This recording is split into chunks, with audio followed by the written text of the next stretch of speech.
First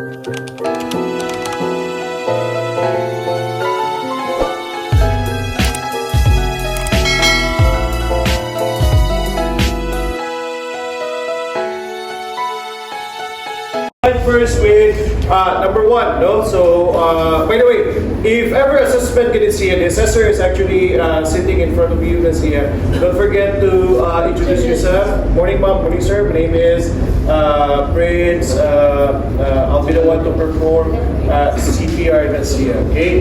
Then, you also have to recognize, no, na kung unsa ang imong patient na nire. So, I do have one adult patient. So, I'm going to start performing CPR. That's the time to perform the exam. Okay? So, the first one is I have to check the scene. Okay? Making sure that the scene is really safe. If the scene is unsafe, I'm going to transfer the patient to the safe area. Next is BSI on, or I'm going to wear my PPEs. That's here. So you have to wear gloves during the assessment. That's here. Okay? If you have the pocket mask with you, which is pamagin na kinaraan lagi daw. Okay, so then ano po na yung pocket mask, you can actually place that on the kilig na sa dami, no, para makita pa na ni assessor na gamitan na ninyo. Okay? After wearing of PPEs, that's here, the next thing that you need to do is approach and introduce yourselves to your patient. That's here. Now, there are a lot of things that you can approach actually, especially if you really don't know who your patient is. That's here. Ngayon ba nagbaro niya mag-introduce na siya. Okay? Like for example,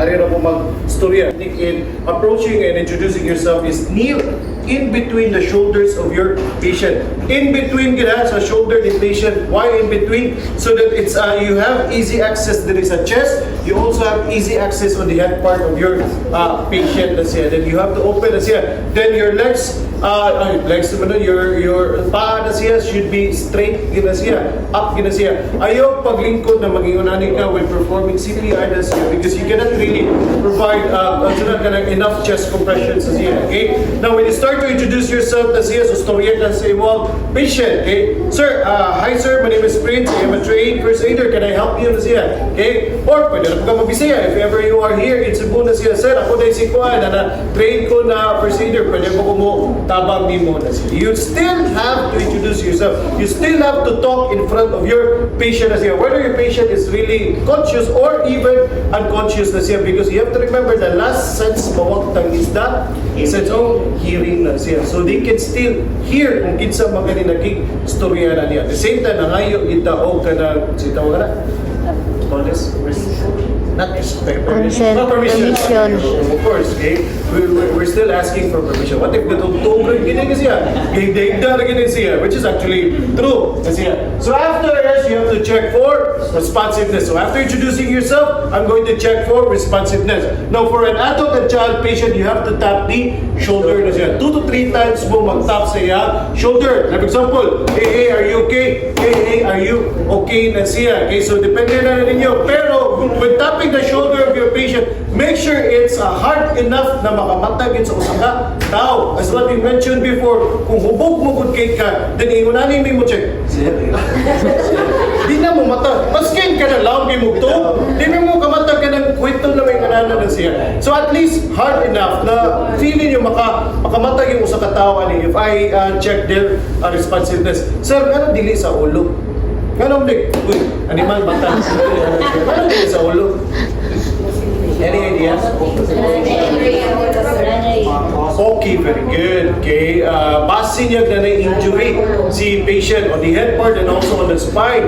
And if you touch it or you even move the head, basin mo, complicate, mag-iwasan bigit si patient na siya. So, prevent that one, anita sa shoulder na siya. Later on, magkita na to ang sa baby kung asa na mag-check for responsiveness na siya. Okay, now, after checking for responsiveness, you've noticed that the patient is really unconscious na siya. Okay, so that's the time you are going to call for help na siya. For example, if bystanders is available, sir, can you help me, sir? If the patient bystander agrees na siya, alright, so standby sa diya, sir, let me check first the pulse and breathing na siya. Okay, so standby na ganyan si bystander. But if ikaw na gani, kamo na gani sa balay na siya, then you have to call for ambulance, activate immediately emergency medical services na siya. Gets inyo?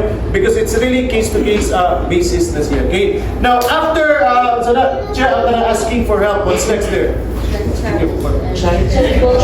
Check pulse and breathing for 5 to 10 seconds na siya. Now, we actually follow the technique na look, listen, and feel na siya in checking the pulse and breathing na siya. So, what does it mean for look? Okay, look, listen, and feel. So, for look, you are going to look at the chest of the patient na siya. Kung sa'yo tanaw, di mo siya dughan. Okay, so you have to look if there's a rise and fall sa iyang chest because it's a sign that your patient is still breathing na siya. Okay, so steady lang dyan ka magtanaw. Okay, nga naman kung lihok ka, di po ka kabantay na kung nagsakaw ka na o ba yung chest. Steady lang. You can actually see that it will move if the patient is still breathing na siya. But if ever gonna you really focus on it na siya na wag ilihok na siya, meaning your patient has no breathing at all na siya. Gets ninyo? Listen. Okay? So ang listen na is you are going to place your ears or diri na area na siya to the nose and mouth of your patient na siya. To listen as well if nabay ginhawa or wala na siya. Unfortunately, sa karon na sa CPR na siya, gitangtang si listen. Ngano gitangtang man? Okay. Because when you position yourself in listening, ubos mo gud kay mo ulo. And what if your patient has COVID na siya? Okay, so exposed juga, pwede juga matakdan na siya. What if ginawa gini si patient? So ang virus ato is padung gid na siya mo. So gitakdan na siya. But still, okay, kaanya pong mga tao diri gigamit gyapon ang listen. Are you still using the listen?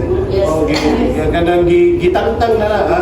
In reality, you have to remember na gitangtang na gina siya because of cases of COVID na siya. Okay? Next is feel. So, unsa may inyong i-feel? So, you are going to locate the carotid pulse na siya. Pag itaon ninyo ang pulso diri sa iyang liong na siya, just below the jaw of your patient na siya, you can actually feel a very strong pulsating force na siya. And that is for adult and child na siya. If you have a baby na patient below 1 year old na siya, adto mo sa brachial artery mag-check sa iyang pulso. Kaya wala pa man ay liong ang inyong baby na siya. Okay, so what will be the position there? So, ang correct position na now, how do you count? Okay, actually, na ay technique ang counting si CPR na siya. If ever you're using seconds na siya. So that at least man lang, you're really counting it for 5 to 10 seconds na siya. Dili pwede na, 1, 2, 3, 4, 5. Spasa mo rin. Kaya nang inguna ka ba, so do you think you can really feel sa iyang pulse or breathing? Dili, no? So you have to count it properly na mabot siya 5 to 10 seconds. So we use thousands na siya. Okay? For example, for 5 to 10 seconds, 1001, 1002, 1003, 1004, 1005, 1006, 1007, 1008, 1009, 1010. So you really have enough time to determine if naabagi pulso, okay, or naabagi check, ginawa na siya. Because if you just merely count 1, 2, 3, 4, 5, 6, 7, 8, 9, 10, di mo kayo kinabuhi.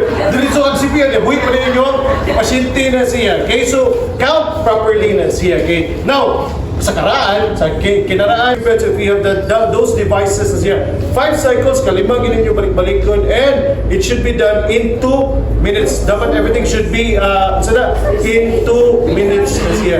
That's one of the reasons why during if or kanang timeman gid mo ni magkatawa ko na Gretchen, ginagin mo ang oras, pilang oras kasi biya? Kasi ganyan na rin sir. Sir, okay. Katong sa ka-group sir, sila 1 hour. Grabe yung sa oras, magluhod din. Kalma lang. Okay. Alright, so, question. Okay, sir, how do we position ourselves when we perform chest compressions na siya? Okay, that's actually a good question because some manggod is kana diretso lang butang sila kamo without knowing asa gid inyong i-target na chest compressions. Remember, your goal or your target is to hit the heart na siya.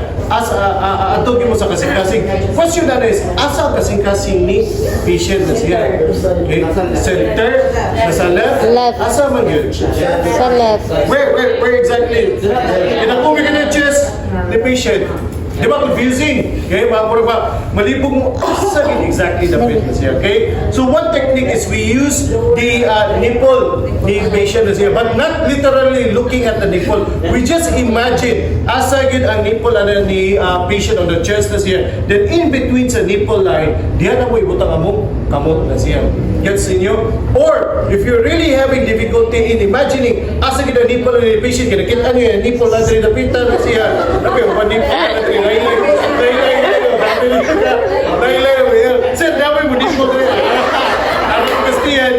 so you can actually kind of feel the thoracic cage or the rib cage of the patient is here. So inyo na siya na-feel until you will reach to the center or to the sternum bone na siya. Okay? Gaya ka na siya rin na bukog. That is where you will place your hands na siya. Okay? Place the palm, okay, going to the left side of the chest na siya.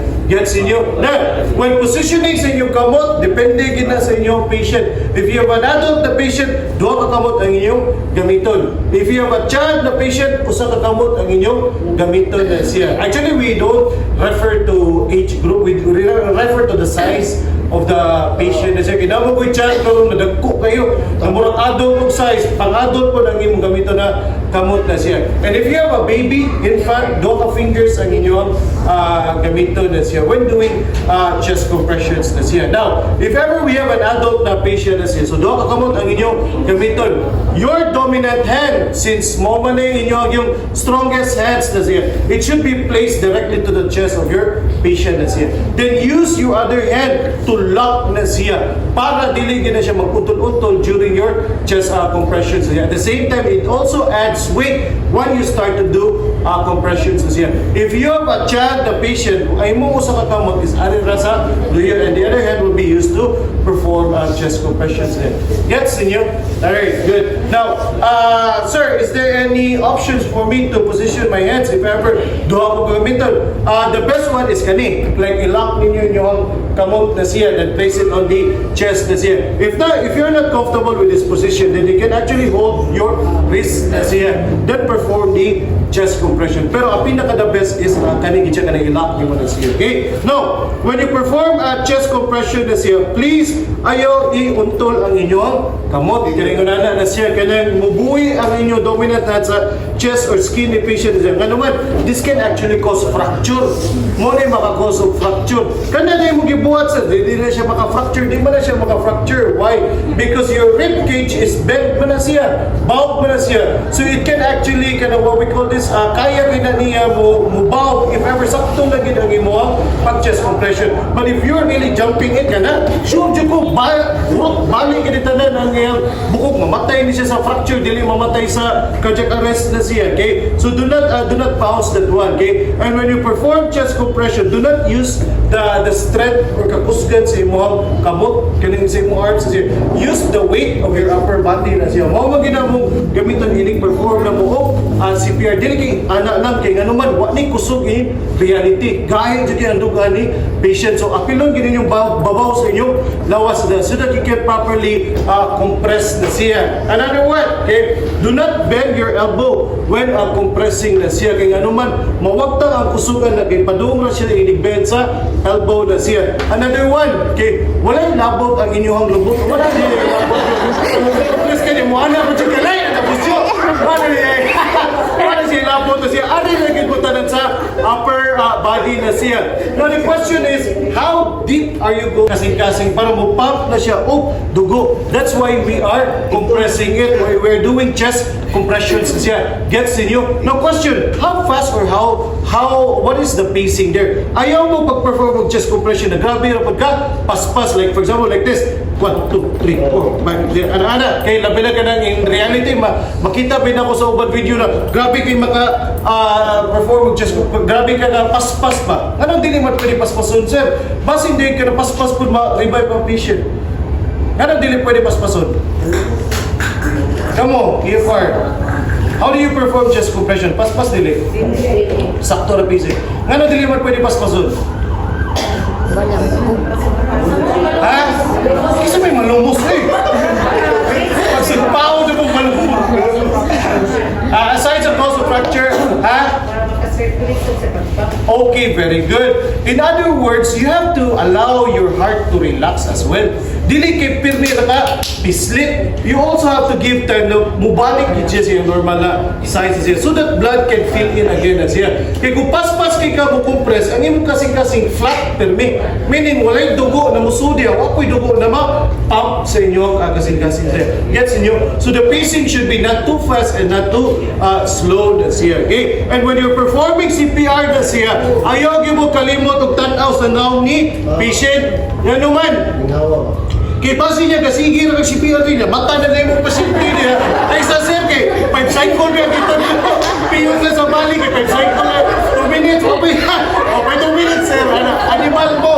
Of course, if the patient shows signs of life, like di mata, don't you stop the put mo, siya. Kaya animal mo. Of course, you have to look at the face of your patient na siya. Okay? So, nakasuwat diya 30 chest compressions. So, ka-30 ta mag-chest compressions. So, how do we do that? Okay? So, just follow my counting and pacing na siya. Okay? So, ready? Start. 1, 2, 3, 4, 5, 6, 7, 8, 9, 10, 11, 12, 13, 14, 15, 16, 17, 18, 19, 20, 1, 2, 3, 4, 5, 6, 7, 8, 9, and 1. Okay, so yung una na ang counting. Weird, di ba? Ito is what? I-lift maneuver na siya.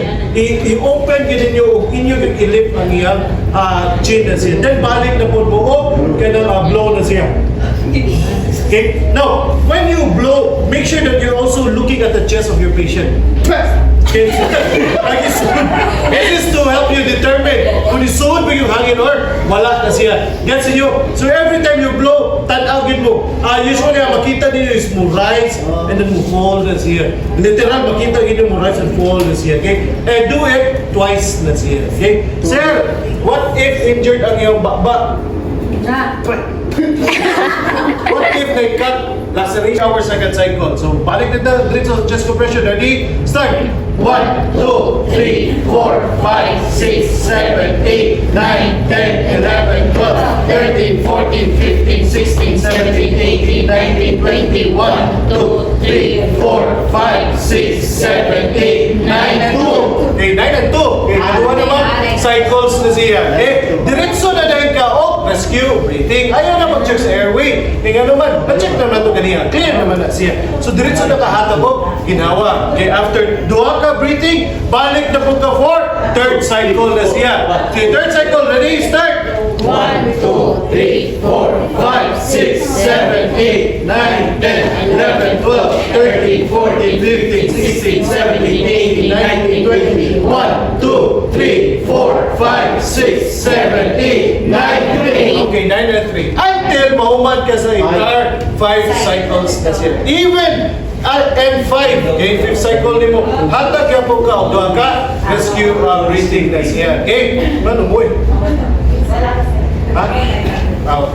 Then, asa ka po dyan? Abi na ko dyan. After performing, sunod, 30 chest compression, 2 rescue breaths, 5 cycles, 2 minutes, balik din ka sa katong loop listen. Spine board na rin sa luyo. Higda na patient with a spine board. Higgot na yun. Then, sakay naman. Butang sa stretcher. Isuot sa 6 feet animal.